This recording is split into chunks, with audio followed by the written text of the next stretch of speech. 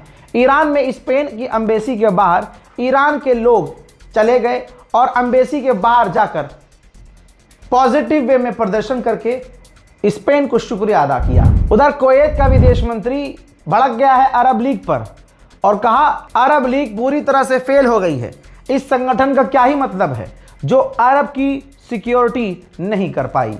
अब इसको कौन बताए कि तुम और तुम्हारा बाप और तुम्हारे बच्चे सब इजराइल और अमेरिका पर ही डिपेंड थे। उन दोनों ही को पेल दिया ईरान ने, तो अरब लीग क्या कर लेता। ईरान में पूरी रात हर घंटे हर मिनट धमाकों की आवाज़, गोलीबारी की आवाज़ आती रही। यहां तक कि अभी थोड़ी देर पहले ईरान में जो धमाके हुए हैं उनका कुछ मंजर दिखाना चाहता हूं।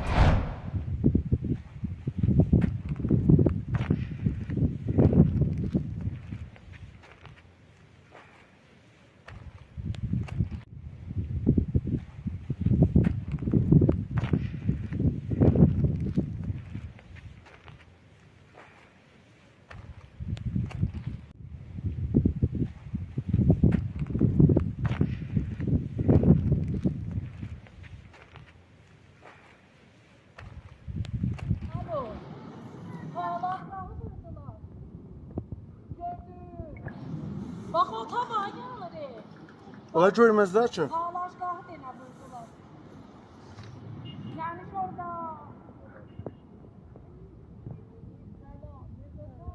उधर इजराइल अपने काम में लगा हुआ है। हर दिन वो टारगेट करके ईरान के ऑफिशियल को मार रहा है। IRGC के एक टॉप कमांडर को टारगेट करके ईरान के अंदर असैसिनेट इजराइल ने कर दिया है। बात घूम के वही आ गई है।